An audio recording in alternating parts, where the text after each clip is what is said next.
సరే అక్క నువ్వు ఇక్కడ కూర్చొని నా అన్నతోటి మాట్లాడతామని లోపలికి తీసుకెళ్ళారు. మాట్లాడారు. మాట్లాడిన తర్వాత 2:15కి బయటకు వచ్చి అక్క నువ్వు ఇంటికి వెళ్ళి చంద్రన్న వస్తున్నాడు అంటే ఆయన పగలు రాడు, కొంచెం చీకటి పడిన తర్వాతే కదా వచ్చేది, మేము మాట్లాడి పంపిస్తాము, నువ్వు వెళ్ళని చెప్పారు. సరే కదా పంపిస్తా అన్నారు కదా అని నేను కూడా నమ్మాను. ఎంత నమ్మానంటే అంటే ఇట్లా చేస్తారు అనేది అసలు లేదు నాకు. మాట్లాడి పంపించేస్తాను అనే ఉద్దేశంతో నేను కూడా వెళ్ళిపోయాను అనమాట. వెళ్ళిపోయిన తర్వాత ఇంకా నేను కూడా ఫోన్ చేయలేదు. దానికి 9ంటికి అట్లా ఫోన్ చేశాను. నేను ఫోన్ చేసినప్పటికీ స్విచ్ ఆఫ్ అని వస్తుంది ఫోన్. ఇదేంటి ఫోన్ స్విచ్ ఆఫ్ అని వస్తుంది అనుకున్నా. మళ్ళీ సరే ఒక అరగంట ఆగిన తర్వాత మళ్ళీ కాల్ చేశాను. మళ్ళీ స్విచ్ ఆఫ్ వస్తుంది. ఎన్నిసార్లు చేసినా స్విచ్ ఆఫ్ అని వస్తుంది. 11 దాకా చేసి తర్వాత పెద్ద పాపకి ఫోన్ చేసి చెప్పా, మా ఇట్లా నాన్న దీంట్లో స్విచ్ ఆఫ్ వస్తుందిరా, ఇట్లా మాట్లాడడానికి అని పిలిచారు, నేను కూడా వెళ్ళొచ్చాను, పంపిస్తామని చెప్పారు అంటే సర్లే వాళ్ళు సమావేశంగా ఉన్నారేమోలే అని అంది.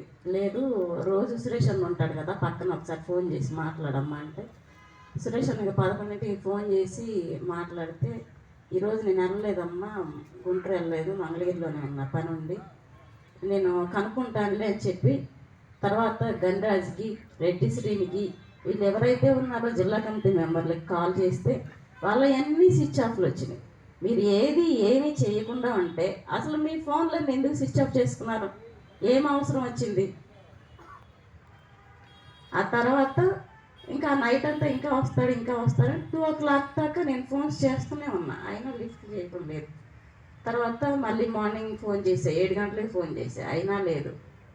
తర్వాత 9:30కి నల్లపాడు ఎస్ఐ ఫోన్ చేశాడు, అమ్మ ఇట్లాగా బ్రహ్మయ్య ఎవరు అంటే, ఇట్లా మా వారి నన్ను బ్రహ్మయ్య అంటే అంటే నువ్వు తొందరగా జొన్నలగడ్డ కలవట్టు దగ్గరికి రమ్మా అన్నారు.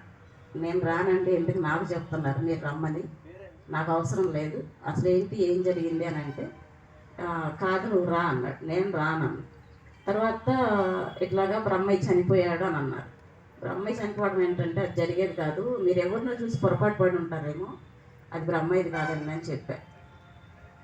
లేదమ్మా నిజమేనిది అని అన్నాడు. సరే నాకు వాట్సాప్లో ఫోటో పెట్టండి నేను చూసి కన్ఫర్మ్ చేస్తానని చెప్పా. తర్వాత నాకు వాట్సాప్లో ఫోటో పెట్టారన్నమాట. వాట్సాప్ ఫోటో పెడితే నీళ్ళల్లో ఇలా 2 చేతులు వేసుకొని పడిపోయి ఉన్నారన్నమాట. అదేంటి ఇలా మాట్లాడడానికి పిలిచి ఇట్లా చేసి ఇలా చంపేశారేంటి అని నాకు చాలా బాధ వేసింది. ఏం చేయాలో కూడా అర్థం కాని పరిస్థితి అసలు నా పక్కన ఉంటూ ఒక కంచంలో తిని ఒక మంచంలో పడుకొని ఉన్న వాళ్ళే ఈ రకంగా చేశారు. అంటే వాళ్ళకి ఏంటంటే వాళ్ళు ఏవైతే ఇరిగేషన్ చేస్తున్నారో ఆర్థిక పరంగా అనేవి, మంగళగిరిలో ఇళ్ల స్థలాలు పంచాడు, అక్కడ ఒక ఆఫీస్ ఫ్లాట్ కూడా తీసుకున్నాం, ఆ ఆఫీస్ ఫ్లాట్లో ఆఫీస్ కూడా వేశారు. ఆ ఆఫీస్ ఫ్లాట్ని మనకైతే నిన్న మొన్న విక్రమ్ పేరుతో రిలీజ్ అయినటువంటి ఆయన విక్రమ్ అనే ఆయన ఎవరున్నారో ఆయన అమ్మాడు, 7 లక్షలకు అమ్మాడు. ఆ పార్టీ తీర్మానం కూడా చేసింది 7 లక్షలు ఆయన కట్టాలి అని.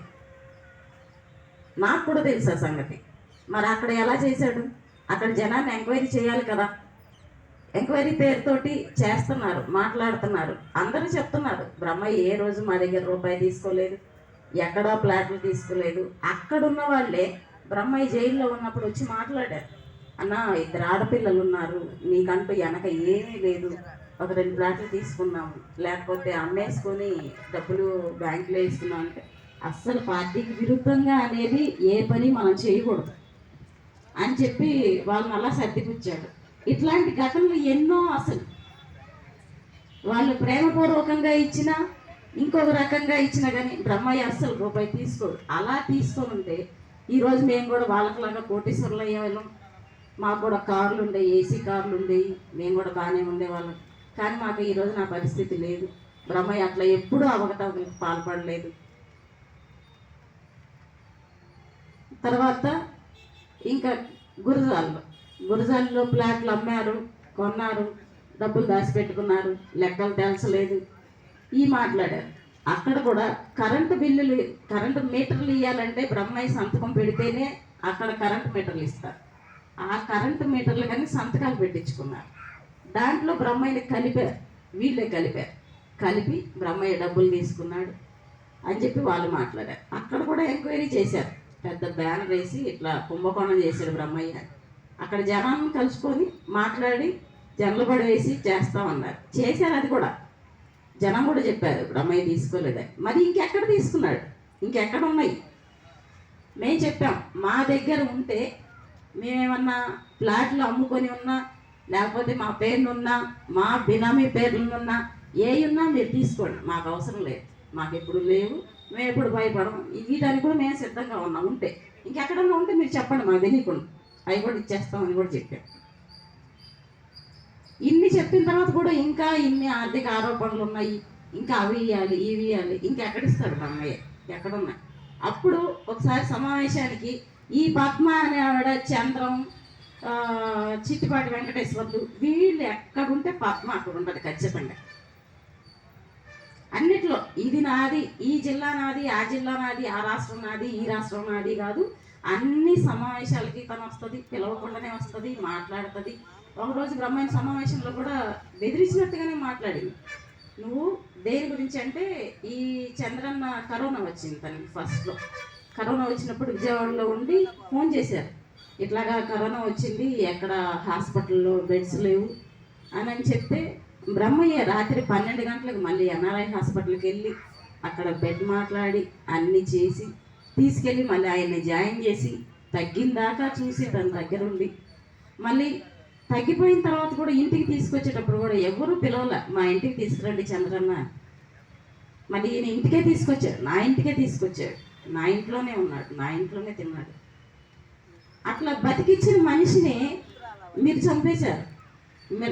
మీరు అసలు నిజంగా విశ్వాసం ఉన్న మనుషులేనా? నిజంగా రాజకీయాలు ఉన్న వాళ్ళేనా మీరు అసలు? అందుకే ఓ పాట ఉంది, ఒక్కరోజైనా ఒక్కసారైనా కమ్యూనిస్ట్గా బతుకునేస్తామా.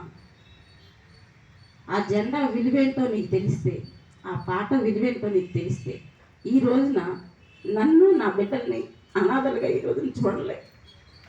ఎందుకు చేయాల్సి వచ్చింది? మాట్లాడండి, చర్చలకు పిలవద్దంటల్లా. మీరు పిలిచినప్పుడల్లా వచ్చాడు, ఏ హోప్తో వచ్చాడు? నన్నేమనరు, నేనేం తప్పు చేయలేదు, మీరు వెళ్తున్నారు. ఒకవేళ నేను వెళ్ళకుండా ఉంటే నేను తప్పు చేసిన వాడిని అవుతా, మనం ఎందుకు భయపడాలి? వెళ్ళి మాట్లాడొస్తానని చెప్పి వెళ్ళేవాడు. మీరు నమ్మకంగా పిలిస్తే దొంగ చావు దెబ్బతీశారు. మీరు నిజంగా రాజకీయ నాయకులు. అసలు ఆ పడగలో ఉన్నాడు, పాము పడగలో ఉన్నాడనేది మనకు తెలుసు, కానీ మనం తప్పు చేయలేదు కాబట్టి మనల్ని ఏం అనరు అనేది బాగా నమ్మాడు. ఇంకా పిలుస్తారు, ఎక్కడో చిన్న ఆశ, పిలుస్తారు, నేను దాంట్లోనే పనిచేయాలి, ఇంకా వేరే విధంగా ఎక్కడికి వెళ్ళను, ఏ పార్టీలోకి వెళ్ళినా కూడా చంపేస్తారు కాబట్టి నన్ను పిలుస్తారు కాబట్టి నేను దాంట్లోనే పనిచేస్తాను అనేది కూడా తను మాట్లాడేవాడు అప్పుడప్పుడు. ఏ రోజు ఇంత జీవితంలో, మా మ్యారేజ్ అయ్యి 30 సంవత్సరాలు ఈ సంవత్సరానికి, ఈ 30 సంవత్సరాల్లో ఎప్పుడు కూడా మేము ఎదురుగా ఉండి తిట్టుకున్నది లేదు, అరుచుకున్నది లేదు. ఎప్పుడు మాట్లాడుకున్నా కానీ ఈ రాజకీయాలే, ఇగో వాళ్ళు అక్కడ ఇలా జరిగింది, ఇలా జరిగింది, ఈ కార్యక్రమం ఉంది, ఈ మాట్లాడుకునే వాళ్ళ. పిల్లలతో కూడా అయ్యే మాట్లాడేవాడు. పీడిఎస్సీలో మీరు రకంగా పని చేయాలి, ఇలా చేయాలి, మీరు ఎందుకు ఎప్పుడైనా కార్యక్రమానికి రాకపోతే మీరు ఎందుకు రావట్లేదు? పార్టీ సొమ్ము తింటాను, పార్టీలో ఇంట్లో ఉంటే పార్టీ కార్యక్రమాలు ఎవరు చేస్తారు? పీడిఎస్సీ కార్యక్రమాలు ఎవరు చేస్తారు? మీరు రావాలి ఖచ్చితంగా అని చెప్పి అరిచి తీసుకెళ్ళేవాడు అసలు మమ్మల్ని. అట్లా ఒక వేదిక మీద నలుగురు, తను స్పీకరు, నేను పాట పాడుతూ, నా పిల్లలు డ్యాన్స్ వేస్తూ, ఇంత ఉద్యమాన్ని ఈ 40 ఏళ్ళ సంవత్సరాల్లో మేము అందించినా కానీ మా మీద ఏమాత్రం జాలి కూడా కనలేదు తనకి. అది చంపేసేటప్పుడన్నా గుర్తుకు రాలేదేమో మేము. దరిద్రుడికి వాడికి జీవితాన్ని ఇచ్చి వాడిని బతికిచ్చినందుకు మమ్మల్ని ఇంత క్షోభ పెడతా ఉన్నాడు. అట్లా ఈ ఆర్థిక ఆరోపణలు అనేది నిజం కాదు. ఇంకొకటి, ఈ కరోనా టైంలో తన హాస్పిటల్లో ఉండక ముందు నుంచే తన మీద నిఘా అనేది కొనసాగుతుంది. పోలీసులు స్కెచ్ చేస్తున్నారు తనను పట్టుకోవడానికి అనేది మనకు అక్కడక్కడ తెలుస్తున్నాయి. తను బాపట్లో వెళ్తే బాపట్లో వచ్చారని, ఇంకో చోట అయితే ఇంకో చోట అని అట్లా తెలుస్తున్నాయి. అయినా చాలా జాగ్రత్తగా ఆయన్ని తీసుకొచ్చి అట్లా చేస్తూ ఉండే క్రమంలో తగ్గి ఇంటికి వచ్చేసిన తర్వాత చెకప్లకి వెళ్ళేటప్పుడు వచ్చేటప్పుడు ఎన్ఐఏ పోలీసులు నిడమరు రోడ్ దగ్గర బ్రహ్మయ్య మంచినీళ్ళు కావాలని చంద్రం అడిగితే మంచినీళ్ళు తీసుకురావడానికి కానీ కారు దిగి తీసుకొని వచ్చేలోపు పోలీసు వాళ్ళు ఎక్కి కూర్చున్నారు బండిలో. తర్వాత బ్రహ్మయ్య వచ్చి ఎవరెవరు మీరు ఎక్కి కూర్చుంటున్నారు ఏంటి అని పెద్ద పెద్దగా అరిస్తే నువ్వు బ్రహ్మయ్య అరవ మాకు ఇట్లాగా మేము పోలీసు వాళ్ళం అని చెప్పేసి వాళ్ళు చెప్పారన్నమాట. ఆ తర్వాత బ్రహ్మయ్యని ఆ కారు డ్రైవర్ని చంద్రాన్ని ముగ్గురిని తీసుకుని వెళ్ళిపోయారు. అది ఎన్ఐఏ పోలీసులు స్కెచ్ చేసి పట్టుకున్నారు. ఆ బ్రహ్మయ్య ఎప్పుడో పట్టించాలి అనుకుంటే 40 ఏళ్ళ నుంచి ఇప్పుడు దాకా ఎందుకు ఆగాల్సి వచ్చింది? నీ వయసులో ఉన్నప్పుడే నువ్వు కరుడుగట్టిన నేరాలు చేసినప్పుడే, ఆర్థిక అవకతవకలు చేసినప్పుడే నేను పట్టించేవాడు కదా. మాకు డబ్బులు కావాలి అనుకుంటే ఎప్పుడో ఇట్లాంటి పనులు చేసేవాళ్ళు. మాకు అవసరం లేదు, మేము డబ్బు కోసం బతకట్లేదు, మేము పేద ప్రజల కోసం బతుకుతున్నాం ఎప్పుడు అంటాడు మాట. నేను జనం కోసమే ఉంటా, జనం కోసమే చేస్తారు.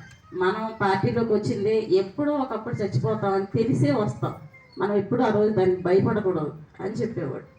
అట్లా ఆయన అరెస్ట్ చేసి తీసుకెళ్ళినప్పుడు చిన్న పెట్టి కేసు పెట్టి